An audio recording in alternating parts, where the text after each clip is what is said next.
you so much. New York Comic Con, how we doing? It is the last day of Comic Con, and boy, are we saving the best for last. How many of you out there are a fan of, just a book called Outlander? Yes, out here? Small little book, it's just small. And how many of you out there are huge fans of the Outlander television series? I had a feeling. Well, we have a wonderful panel that is going to be up here today, and we're going to discuss everything. It's Sunday tea. We're going to spill the tea, ladies and gentlemen. That's right. We're going to have fun, learn some new stuff, and then hopefully have some time for some Q&A with all of you. How does that sound? I thought you might, so why don't we get things going, huh? Everybody on your feet as we welcome your cast today of Outlander. Please welcome, you know him as Murtaugh Fraser, Duncan Lacroix is here. Welcome. You know him as Lord John Grey, David Berry.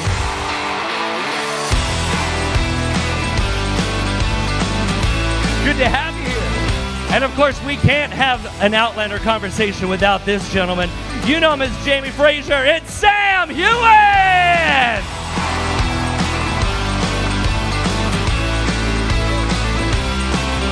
Nice! And none of us would be in this room today without this New York Times best-selling author. You love her. We all love her. Please give it up for the author of Outlander, Diana Gabaldon! Yeah!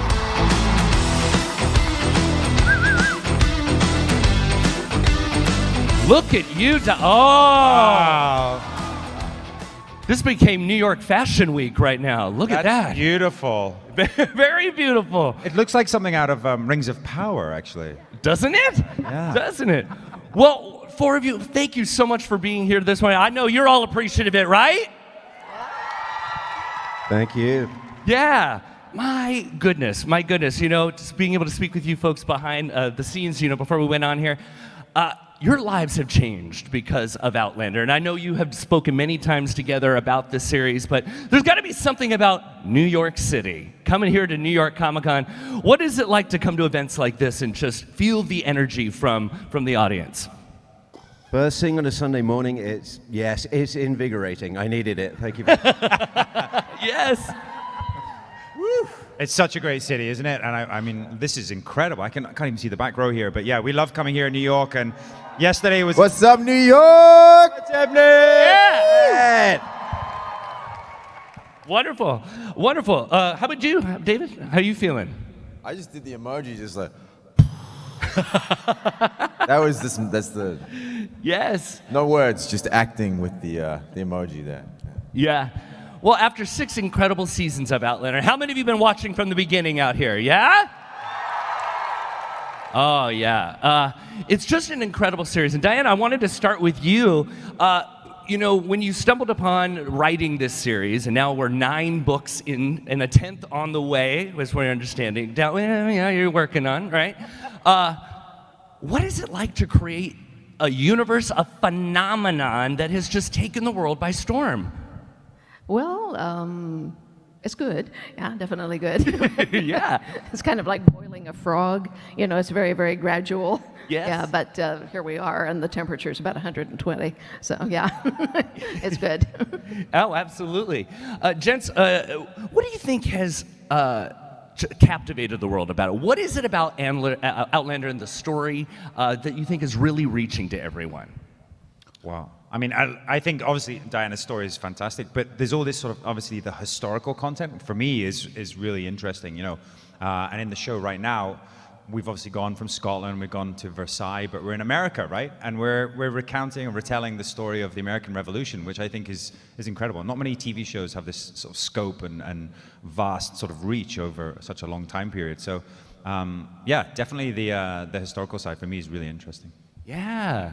Great casting, I think. Amazing. Great casting. The best. That actually sounded like a humble brag, but I didn't mean that. I was actually trying to throw it to Sam, as well as Duncan and Katrina. A wonderful cast, I think, do an amazing job as well about the show. Setting aside the wonderful work of fiction that Diana's written, I think it's a great show to work on with a great bunch of people. And I think the work that you two do, particularly as. Well, John Gray also. I mean, anyone like John Gray? Fan? Aww. Oh, this is a big. Let's hug it out. Let's hug it out. We'll do that later. And I know a lot out there are hoping you're going to be coming back, yeah, for season 7, yeah. Oh, I am. Yeah. Yeah, definitely, fantastic. Excited about that. Duncan, what are your thoughts on why it's just such a phenomenon? Why everyone loves it so much? I think at it, I beg your pardon. Where was that? At its heart, I think it's about family. It's about those ties that last so long over time, and I think it's reflected in the fandom because I mean, there's many people here that I've seen before, conventions over the years, and there's so many people that, due to the show, have formed long-lasting relationships and friendships, and you know, it's got that Outlander bond, you know, it's like that's so lasting. Yeah, you know, on top of it just being entertaining and captivating, but yeah, that family aspect of it is just so great and just holds on to everyone, right? And you guys are just loving this so far, right? So let me ask, guys, being on the series, you know, and taking on these roles, these characters that are just so well written by Diana, did you feel pressure to live up to the expectation, you know, after the first season of it, and you're like, wow, we're going to keep going with this, and everyone just loves the series so much. Did you feel pressure to deliver a certain performance to it? I mean, personally, yeah. I mean, it's. I guess we were slightly naive at the beginning. Didn't know the vast scope and investment that fans had until we obviously went onto social media, you know, in the early days, and we saw that people were anticipating this so much. And I think myself and Katrina, we did an event very early on. I think we were still shooting sort of around episode 4. We did a small event, and there were thousands of people there, and it just blew us away. We were like, oh my God, because we were in Scotland, we didn't really know about this anticipation, and to see all the fans there, to see everyone, you know, the excitement about the show coming out, it certainly gave us a thrill, but also did become, we did start to ask ourselves, you know, can we do this? But Diana's been so supportive along the way. She's been brilliant, and you guys have been a great support as well, so thank you.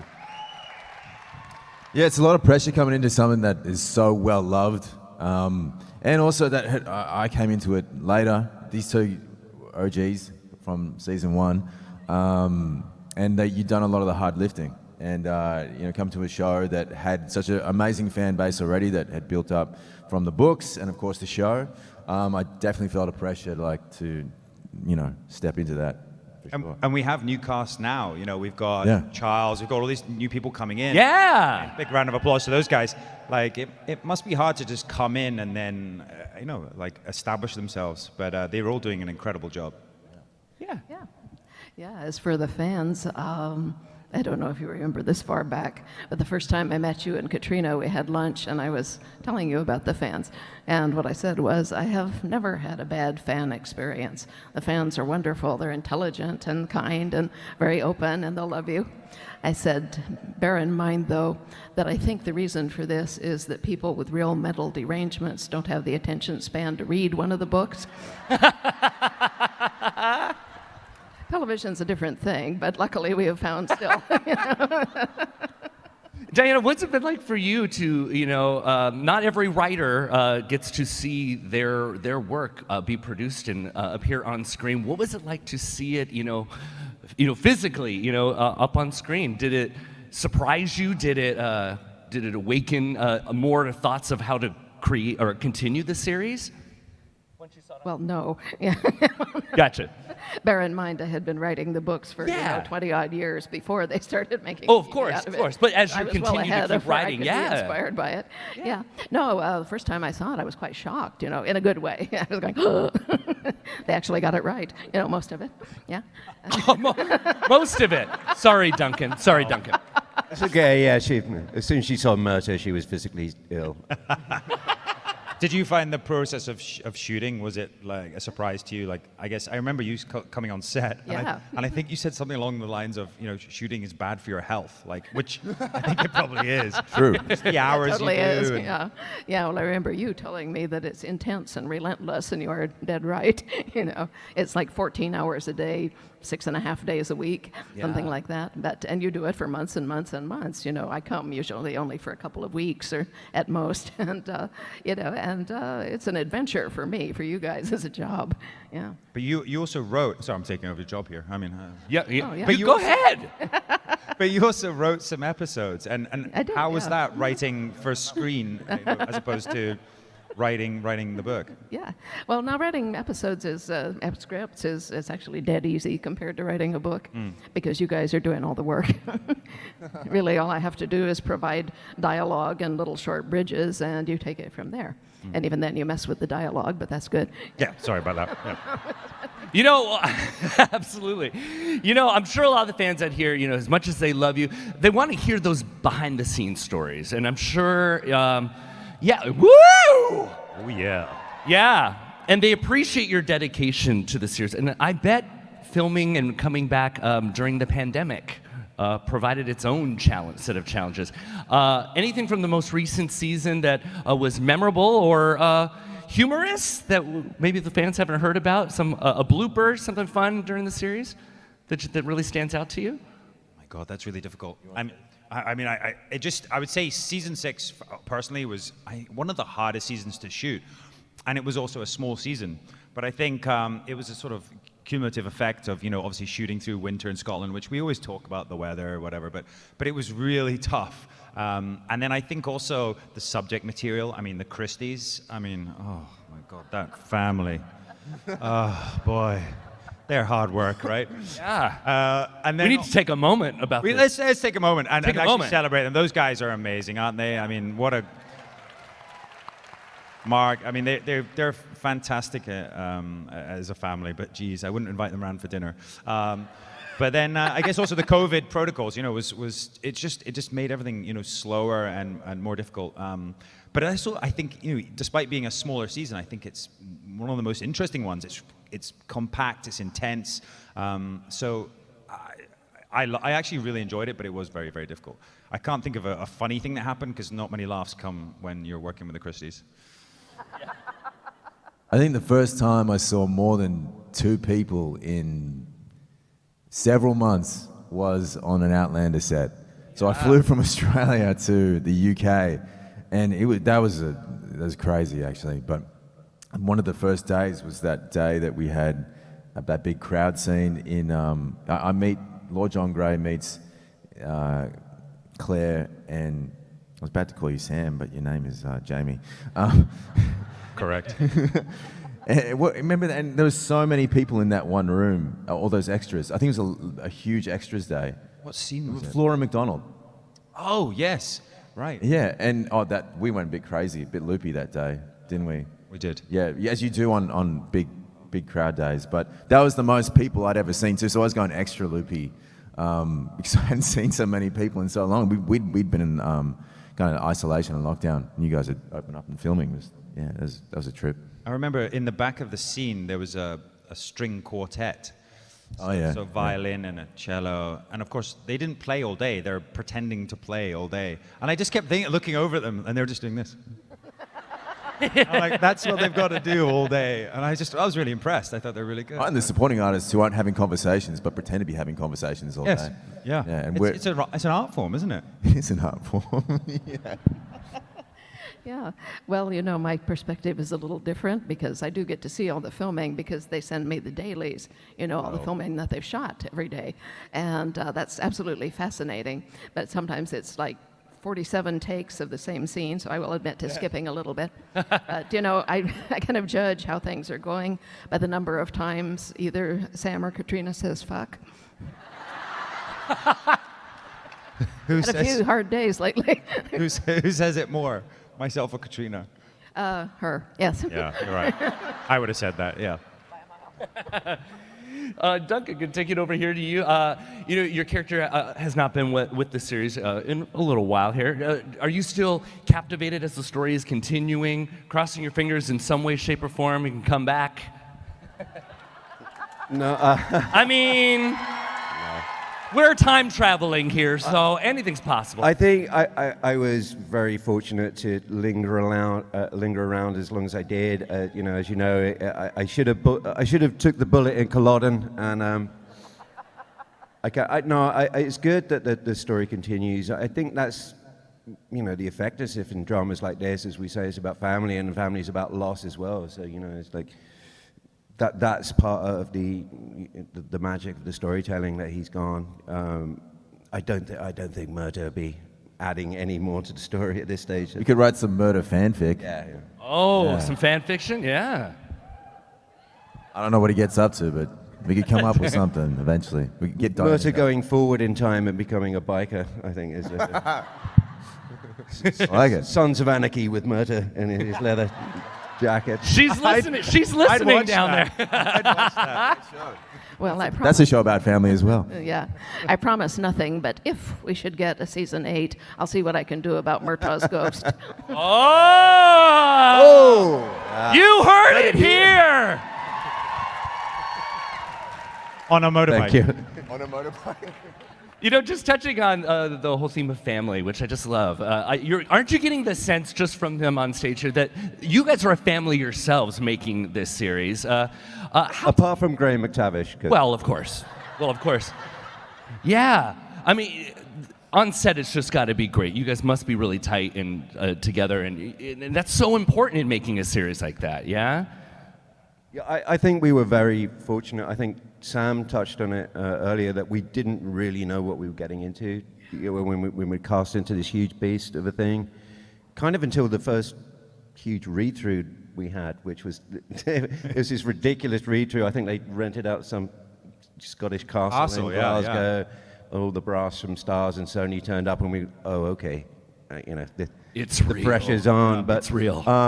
Everyone got on immediately, and I think it was due to that pressure, due to we were all kind of new hands. You know, there was no big kind of star involved in the show, and it was just such an amazing experience shooting season 1 that we all bonded. You know, it was fantastic. Yeah. And it's changed your lives. It really has.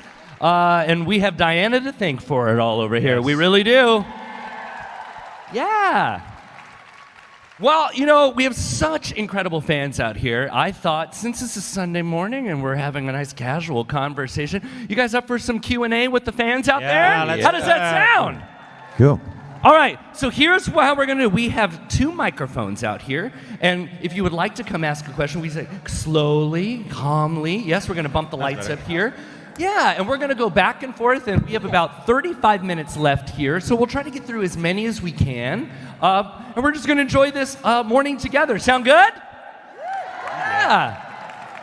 So great. Why don't we start over here on my right? Introduce yourself, and what's your question? Hi, my name is Jody Hotra. I am from New Jersey. I'm a peaker, wildfire peakers.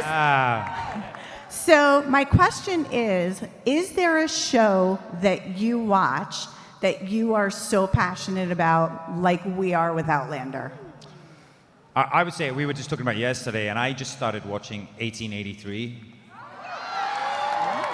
The Yellowstone prequel show. Oh my God. I've only watched 4 episodes, but I binged the first 4 like straight through, and it was just incredible. The acting, the storytelling, it just captivated me from the start. And but there was something about it, I think, that felt almost like Outlander. There's like, you know, this obviously strong female lead, the voiceover at the beginning. I guess again it's about family, but it's so intense, pretty gripping stuff. So if you haven't watched it, check it out. What about you boys? What are you guys watching? I was the same. I love Yellowstone, but 1883 was just so good as a spin-off. But I really love the Amazon show The Boys. If I could have played any other character, I'm very jealous of Carl Urban playing Butcher. I think I could do a better Cockney accent than him, basically. But like, Both those shows, but I was really stoked to be within striking distance of Christopher Lloyd Oh, yeah. the other day. But not for the reasons you think, because I love Rick and Morty. Yeah. Yeah, so... I almost took his car last night. Rick, he's Rick, I got thrown out of his car last night. I got into his car and Get out of my car. I was like, "You're not Christopher. Get out." Oh, jeez, okay. Diana, how about you? What series do you love watching right now?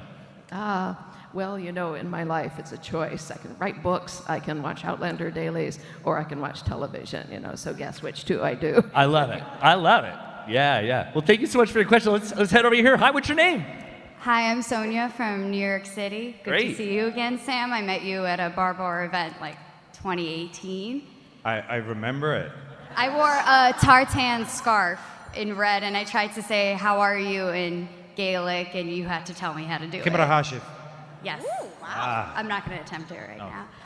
So, reading the Outlander books, it's interesting because I learn a lot about American history that I never even knew, and I spent, my whole life learning American history, but it was all about revolution and stuff. So, my question for Dan and everyone, the historical context, like I learned more about the immigration with the Scottish people to the United States and how Catholics couldn't hold land and everything. Like, what's your process for history? And shout out to the American school system where I have to read a fiction book to learn.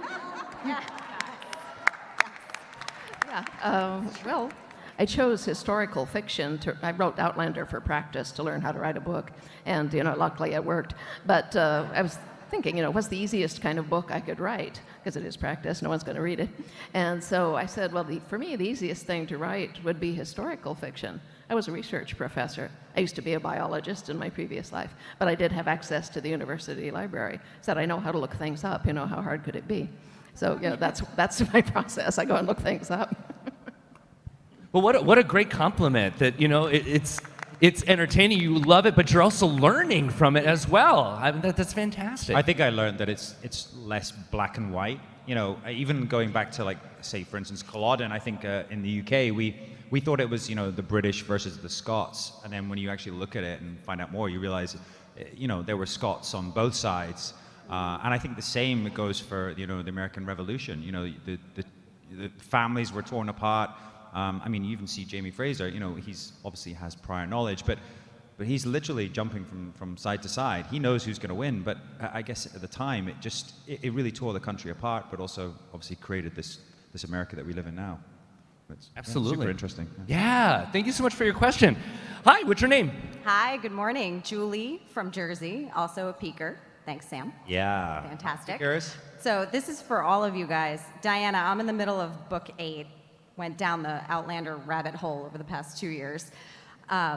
Your books have there's so many different genres. You write comedy scenes, you write surgery scenes that make me want to vomit, you write love scenes that make me want to go do fun things with my husband.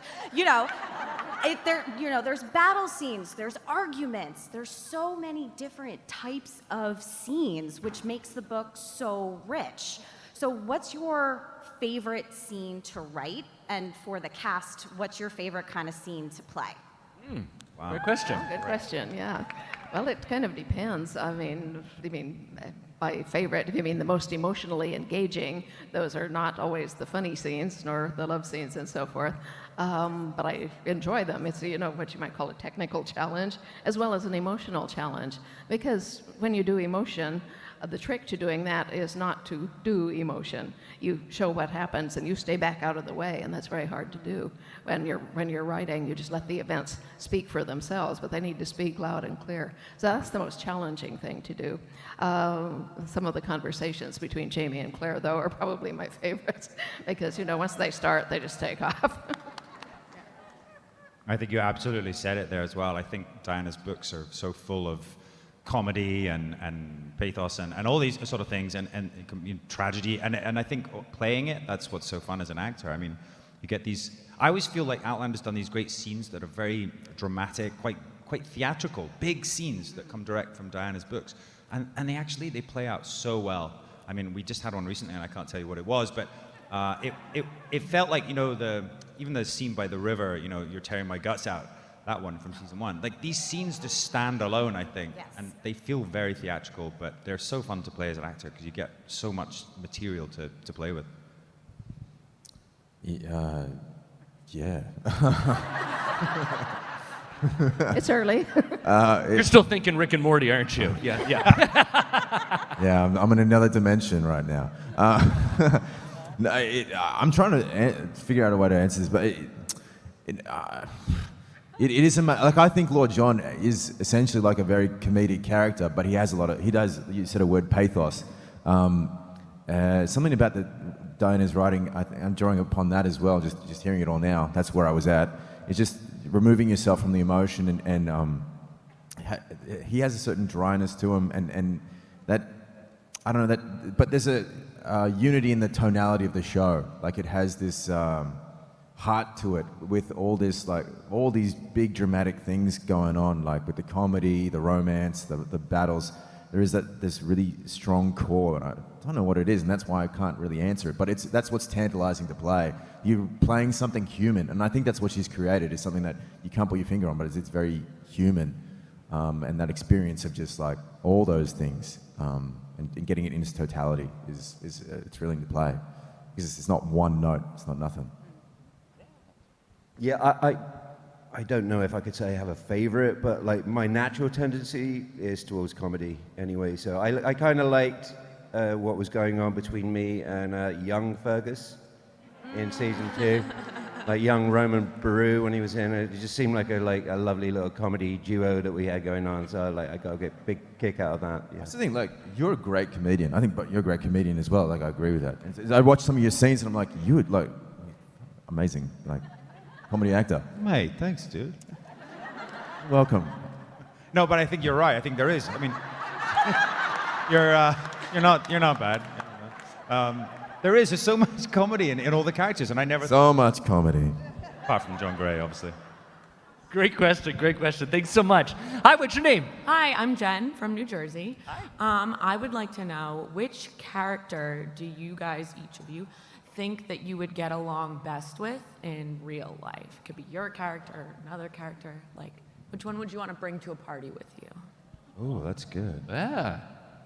I think I would have got on with Angus and his love of whiskey. We would have got on well in real life. They're thinking. Ah, it's tough. Yeah. Well, I would get along best with Jamie.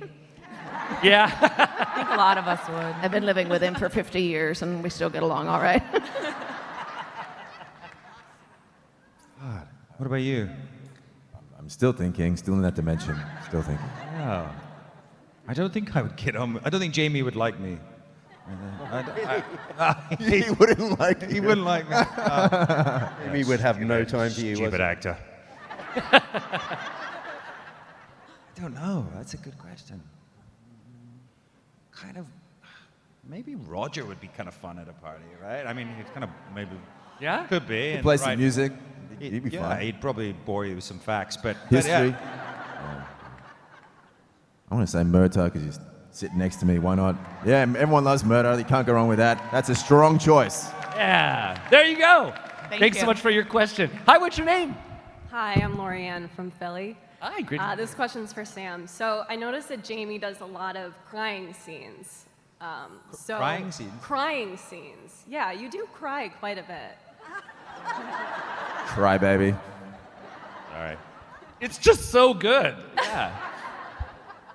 So my question is, what method do you use to kind of cry on command?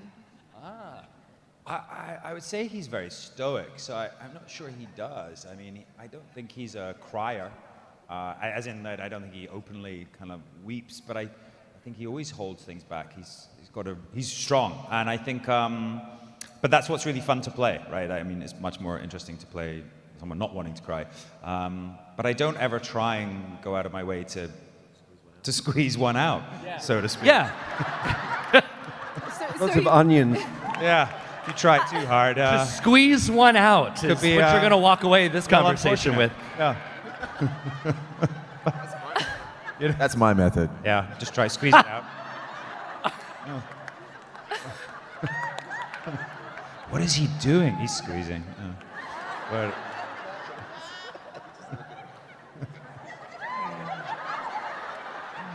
A lot of facial expressions up here.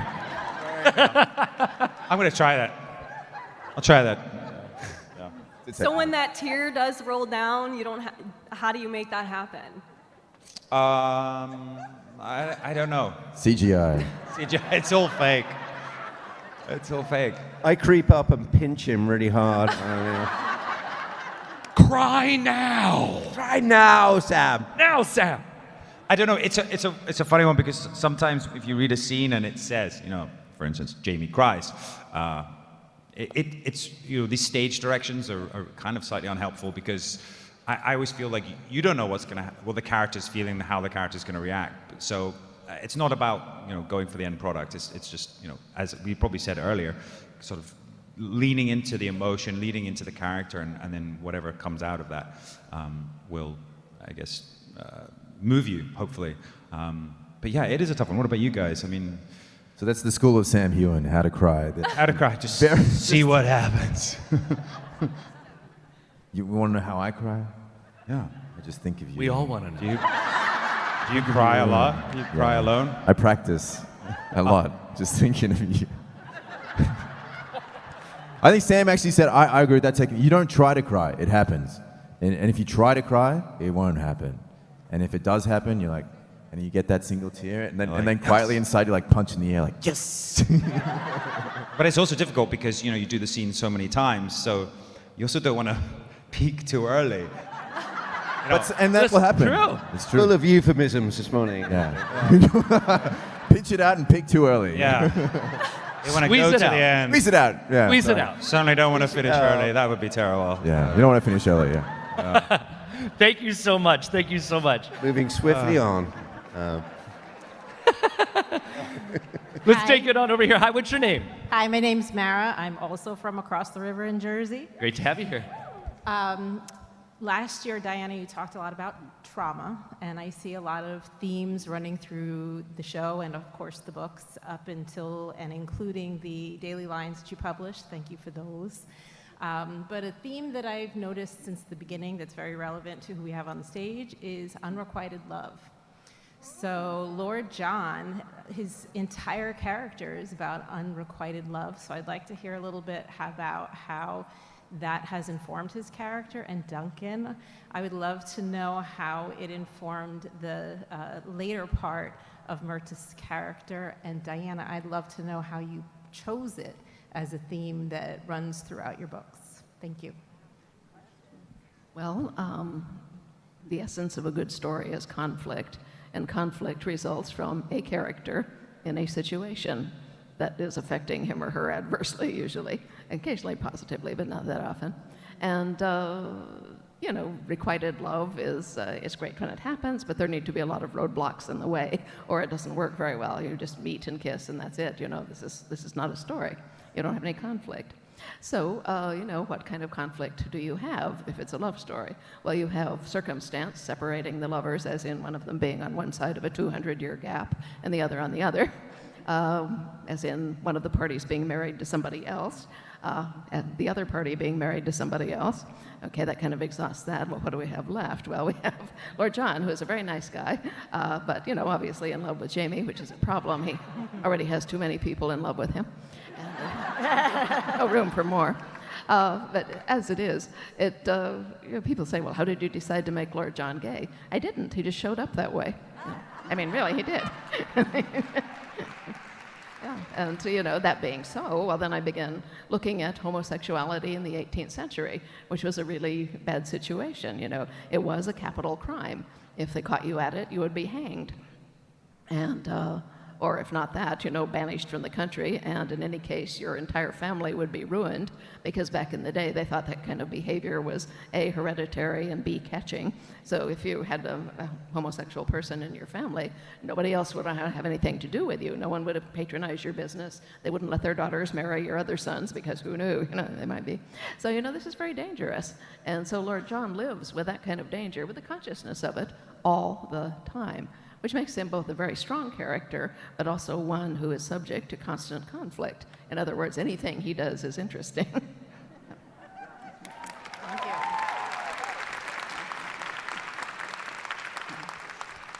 That's a really interesting question, actually. It was one of the kind of key things I thought about when playing that character, because, Myrta had obviously this huge, everlasting love for Ellen. And I think there's just such a weird thing about unrequited love. Obviously, it's just like an ideal that could never be blemished, really. It never has to be put to the fire and put to the test. And I think it ended up as a kind of Myrta's tragic flaw. It's something, if you can't let go of it, it informs a lot of the rest of the character. The stoicism of Myrta, like the loyalty, it's just his inability to let go of this kind of ideal of what something should be. It really kind of impacted the way of everything I played about that character. Yeah, so then he met Jocasta and couldn't quite come to grips with it all. But yeah, unrequited love is, oh wow, yeah, it's such a huge impactful thing in people's lives, and you should just let go, really. I thought he was so tragic, Myrta, the way you played him. Certainly, because I always felt that he's this kind of sad, solitary figure in a way that when we first meet him, he's definitely still in love with her, or the memory of her, and his sort of loyalty to her. I thought it was beautiful. And then obviously, I think we all kind of enjoyed the sort of Jocasta of it slightly at the end, because it was like, he's finally got a chance. He's finally gonna get some. He's gonna get some. And he can squeeze one out. Yeah. They squeeze one out. David, any thoughts on your character?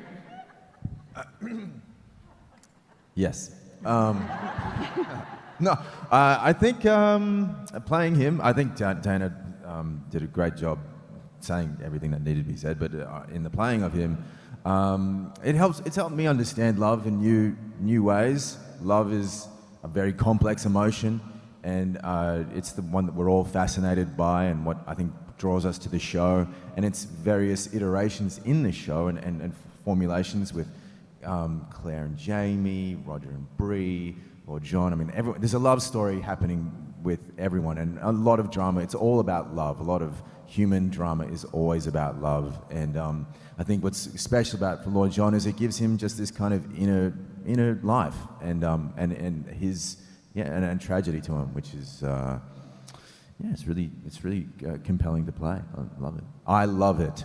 Yeah. Thank you so much. Love. Thank you. Great question. Yeah. Thank you. Hi, what's your name? Hi, my name is Dorothy from Conroe, Texas. And first, I'd like to say hello to Diana and Doug. We were on the cruise with you last year. Oh, thank you. And then my question is kind of for the other cast members, but Sam might have some input into this. I wondered what antics he might have been involved with behind the scenes. Oh. Antics. Antics? A lot of his phone. Doing business deals on the side. I don't know. I don't know if we get asked this question quite a bit, and I mean, we don't really mess around. No. Per se. Yeah, we do, but nothing repeatable. Yes. I don't think we have we. I must have not been there. Yeah, and wasn't invited to the messing around. But I would say that when we all get together, it is trouble, especially Lauren, Cesar, Sophie, Richard. When we're all in a scene together, when the family's all together, it is chaos. I mean, there's like 20 conversations going on. The poor crew are trying to next, do the scene, and it's madness.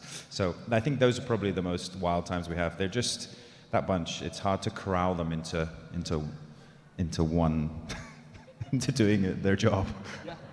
The absolute filth that Gary Lewis used to come out Well, with. Gary as the Lewis, lead, of course, yes. Column was Column was notorious. Between takes was quite hilarious, involving Mrs. Fitz and There was a whole backstory there. Google. Yeah. Yeah. There is a great sense of play on set. Like it's not serious, but like we're in costumes doing like dress ups and playing stuff. So you get silly, but a lot of the time you actually can't remember what you did. I think. But it's always great. We've only had 1 or 2 scenes, but like when we're on set, like there are scenes where we really need to dial it in, and other scenes when we're just like mucking around, like especially when there's multiple people on set. Yeah. And it's fun. It's just like you have those moments of like, what a weird job we have, and it's awesome to have that. Absolutely, absolutely. Thank you so much for that. Hi, what's your name? Hi, my name is Rochelle Heller. I'm from Monroe, New Jersey. Welcome. Thank you. My question is, there's some rumors that potentially the Outlander season may end after season 8. Is there any truth to those rumors? And if the opportunity presents itself for a season 9 and hopefully eventually season 10, would it continue? We're still on season 7. Yeah. Yeah. No, absolutely nothing has been, officially released regarding that. So, even if we knew anything, we couldn't tell you. So close, so close. Of course, you thought someone would break, didn't you? Thought we could squeeze one out for you right there. I know. Thank you so much. Hi. Hello, my name is Tanya. I'm from New York, and my question is, I was really sad that Laura, who plays Jenny, of course, wasn't able to come back. I know through circumstances that were beyond everyone's control, but was there any other characters that you wish you could have more time with, or wish you could kind of bring back? Yeah. I hate the fact that I never got to. I think it was only one scene I got to act with Tobias, Blackjack. He was such a great actor that I regret not having more acting time with Tobias. I just obviously, it was very sad about Laura, but I don't want to give anything away, and I don't think I'm allowed to. But we have some great actors in the show, really good, and I would love to have had scenes with Tobias, more scenes with Tobias, because he was so fun to work with, and I really enjoyed the stuff that we had. I mean, it was so intense. I mean, the end of season 1 was just crazy, but. He's brilliant, and I just love to see him come back somehow. Can we do that? Ghost?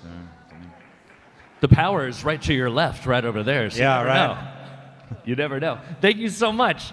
Hi.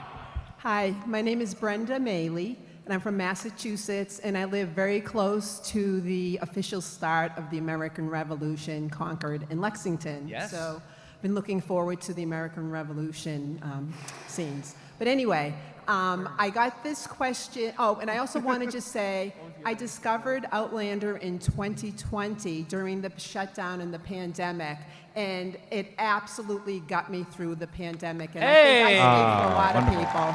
So thank you all very much for that. So this question came to me through my Twitter feed as I was sitting there earlier. And it's a follow-up to something Sam spoke about yesterday in the panel. And I'm bringing the question level down a whole lot. So anyway, it's a follow-up on the dismounting question. So my Twitter friend wanted to know, have there ever been any costume malfunctions, dismounting, or, and this can be for everybody, costume malfunctions, prop malfunctions that led to like an embarrassing or funny situation? Those costumes are pretty well I had put a scene together. where I think it got cut from the episode, but it was in Ardsmuir where Myrta gets dragged out and gets whipped, and John Gray kind of stops it just from happening. But we have these kind of like, I don't know what they're called, like, it's 17th century trousers, and like, I was left to my own devices. Usually you have like a costume lady come along to check what you're wearing. I put mine on back to front. So the whole scene, I'm being dragged out by these two redcoats. I get strapped to the post, and then you just see these Calvin Klein briefs sticking out the back. He's been around a long time. So Calvin Klein was back there. Murta. Or Murta back in Oscar. Always So Calvin. stylish. Thank you so much. Sure. I'm going to see the three of you for a photo soon. We'll see you there. Thank you. Awesome. Thank you. So we have about 9 minutes remaining. We're going to try to get through as many as we can. Hi. Hi, my name's Chris, and I'm from Long Island, and this question's on behalf of my mom. Near the Just let the record Disclaimer show. there, yeah. Let the record show. We believe you. near the end of season 6, Jamie sends Fergus out on assignment to basically clear his mind from all the problems he was having during that season. And what she wants to know is, do you think we'll see him again at any point in season 7 along with his wife Marcelli? Mercilessly, excuse me. Sorry. I don't know either. Yeah, I don't know. I mean, he hasn't showed up yet, but I haven't seen everything yet either. Giving nothing away. No. But there sounds like a possible hope there. So What do you give him something for his mom? What do we tell him then? What can we tell him? She's raised a very curious boy who has asked a very, very good question. You can tell your mom Thank that. you. Did you come here on your own free will? Or? Yeah, pretty much. Yeah. Okay. Yeah. Thank you so much, man. Thank you. Hi. Hi, I'm Gabriella. I'm from New Jersey. I'm so happy to be here. Okay, let's see. So I'm one of those people who does have trouble concentrating when I read a book, so shout out to Davina Porter for being an excellent narrator for when I need to switch to audiobooks. So when I started reading Echo and the Bone, I was kind of like, who are all of these characters? And like, oh my goodness, there's so many people. And then I don't know how much, read the books. When I first met Willie, I was like, okay, but do I want to listen to you? You seem kind of like a child, but you are a child. Anyway, lots of stories in Echo and the Bone. How much of that can we expect to see in the next season with so many storylines? And I know we still haven't really gotten past the end of the last book in the season. Well, let me say, the way the last book ends, go tell the bees that I am gone, and I hope I am not spoiling this for anyone, but given the way that ends, it is pretty obvious that William is going to be in the first scene of the next book. Oh, yeah, I mean in the season. Oh, that I wouldn't know. Oh, okay. That's all they can tell you. That's all they can tell you. I would say, just going back to the question about unrequited love, I think Jamie's relationship with Willie is one of the most interesting things to play for me. This unrequited love, that he can't love his son, he can't be a father to him, but he has found ways of doing that. And I just think, it's a really nice, another sort of, side to Jamie's character, that he has this unrequited love, that he desperately wants to be his father, but he can't. And I think that makes this relationship really interesting as well. Yeah, it's going to be an interesting Hey, Daddy. ride. Yes. Hey, Daddy. Thank you for your question. Thank you. Hi, what's your name? Hi, I'm Emily. I'm from St. Louis, Missouri. Hey now. Too bad about the Cardinals. Anyways, I heard that, Sam, you know the ending to the book. That Diana told you the ending to the book. Yeah. Has that ending changed or been updated? Oh, yeah, do tell. Yeah. No, the ending hasn't changed. Yeah. There's a lot of stuff in between now and then that I don't know yet, mind you, but I don't think it's going to change given the circumstances. Oh, you sent it to me, didn't you? I did, yeah. Do you want me to read it out? Oh, no Wi-Fi. Oh. Yeah. But you did, very early on. And I have one more quick question. Favorite filming location? Where the stones are, where the standing stones, it's up near Schiehallion, Kinloch Ranach. It's a very beautiful location. We have this big mountain, Schiehallion, that sits there. There's something about it that's very magical, not just because it's where you can go through the stones and go back in time. There's something about that place which is just amazing. Yeah. David, Duncan, any favorite location? I think the episode, I think it was called Rent in season 1. I was like, where were we? Was it Avamore National Park, basically, and it was just so beautiful. And Gary Steele, who was the set designer at the time, with these encampments out, and the cameras are so unobtrusive and we were like so many extras, and we were riding on horseback. It just felt like we were actually back there in the day. It was just so beautiful. The country is just so gorgeous. It's gorgeous. Yeah. David? It's weird for me because I'm from Australia and I get carted around to locations and I don't really know where I am. And I'm going to ask, what was the name of that, the prison, Ardsmuir? What was it? What was the castle? Craig Miller. Craig Miller, yeah. That's the first castle I'd ever been in. And then, between takes, we had a green room in the castle. That was so strange. First time I'd ever been in, it is a castle, right? Yeah. Yeah, okay, see. But how cool I don't really know. at the same time. It wasn't fake, no. Yeah, and they'll always be special to me because... It's an interesting castle because it's literally in the city, I guess like Edinburgh Castle, but it's kind of odd. You sort of go through these housing schemes and people's houses, and then there's just this castle just sitting there, and it's just really odd. 100% it's haunted too. Yeah. 100%. Yeah. Thank you so much. Thank you so much. Hi. Hi, Stephanie from North Carolina. My question is, there was talk about a Lord John spinoff, and I know there's a spinoff with, Jamie's parents, but haven't heard anything more about Lord John. So, is there anything? Can you say? Maybe? At the moment, there doesn't seem to be any interest on the part of the people who actually produce the show. And I don't mean Meryl and Matt, I mean like Sony. Yeah, they don't seem to be all that interested at the moment, but things change and they change fast.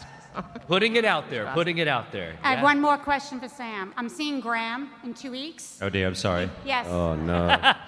We're hosting him at Fraser's Ridge Homecoming. Oh dear. In the mountains. Yeah, so you're going to Disaster. have awful time. Do you have a message for him? Well, I just hope he pays the bill. And he does owe us all dinner, doesn't he?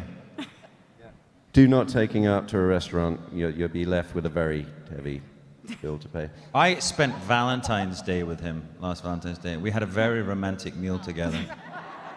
He went to this restaurant that he'd been to 3 nights in a row. Oh, he does that. He does that. Yeah. Yes, I'll have my usual table. Yes. Did he take you out as well? Yeah? No, this is another Valentine's Day. Oh, another Valentine's Day. Gotcha. That's exactly how he would. Oh, no. And I knew of this wine that's very expensive, and of course he ordered that every night. He's a man of creature of habit. Creature of habit. And but yes, we got to this table that evening, and he invited me along. It was Valentine's evening, and they put roses out for us, and all these other couples sitting there, and I'm sitting opposite Graham McTavish, like, this is weird. But we had a very lovely evening. What was he thinking? I wonder. This is amazing. I won't say how the evening ended, but but I'll tell you how it ended. It was the next morning we left this hotel, and as we're leaving the hotel, I got the bill for all 3 nights of his. Yes. That's McTavish. I'm going to tell No, him. we love him, really. I'm definitely going to tell him. Thank you. Since we are telling Graham McTavish stories and location stories, there was one thing while I was on set. It was this long horse ride where you're escaping from redcoats, and there's a change of horses in which Graham is supposed to leap from one horse to the other. Well, this involved a mechanical horse that he had to be leaping onto. It was being drawn on a truck, and he had to leap on and off the mechanical horse, 12 times or so. Well, Ann Kenny, another writer, and I were standing somewhat downhill from this. Graham comes staggering down after all of these takes, and as he passes us, he says, "I've been having a conversation with my balls." And they both said, "We'd really rather you didn't do that again." Goes off muttering, "I knew I should have worn a cup this morning." Thank you so much for your questions. Folks, we have come to the end of this panel, but don't worry. There's still opportunities to be able to meet you guys on the autograph floor. Oh, Is that for right? sure, yeah. Yeah, Right. and then Diana, you and I will be back later this afternoon for a Spotlight with Diana at 1:45 downstairs in 401. Can we have a huge round of applause for our Outlander team up here? Diana Gabaldon, Sam Heughan, David Berry, and Duncan Lacroix. Enjoy the rest of New York Comic Con. Bye-bye.